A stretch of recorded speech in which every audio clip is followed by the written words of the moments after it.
পাবুরাচালায় ইতিমখানা মাদ্রাসা ইফতার ও দোয়া মাহফিল অনুষ্ঠিত।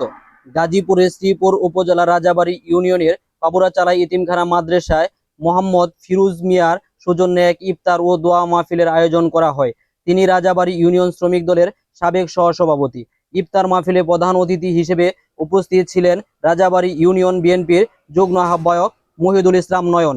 এছাড়াও উপস্থিত ছিলেন ধলাদিয়া বাজার কমিটির সভাপতি মোহাম্মদ আশরাফ, রাজাবাড়ী ইউনিয়ন বিএনপির আহ্বায়ক সদস্য মোহাম্মদ আজম খান, মাদ্রাসার সম্মানিত হুজুরবৃন্দ এবং বিএনপির অঙ্গ সহযোগী সংগঠনের বিভিন্ন পর্যায়ে নেতৃবৃন্দ।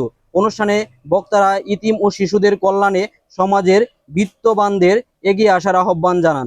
এ সময় মহিদুল ইসলাম নয়ন বলেন, পাবুরাচালা মাদ্রাসার জন্য রাষ্ট্রীয়ভাবে যে সকল সুযোগ সুবিধা আসবে সেগুলো দেওয়ার চেষ্টা করব।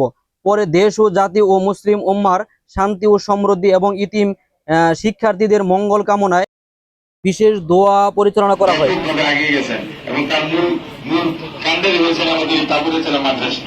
এই মাদ্রাসার যে সহযোগিতা রাজাবাড়িতে বিভিন্ন জায়গায় আমরা এখন আর আমাদের হুজুরদের জন্য কষ্ট পেতে হয় না। বিগত দিনে আমাদের কিন্তু অনেক ভাবে আমরা হাফেজ বিশেষ করে হাফেজ এবং ওলামা কেরামদের জন্য আমাদের বিভিন্ন ভাবে কষ্ট পেতে হতে যায়, তাইকে আনতে হতো অনেক দূর থেকে। আজকে দেখা যায় ঘরে ঘরে আমাদের হয়েছে। তার মূল হয়েছে আমাদের পাবুরাচালা মাদ্রাসা।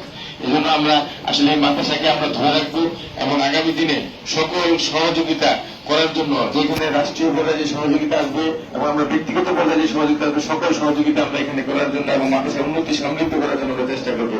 সকলকে ধন্যবাদ। আসসালামু আলাইকুম।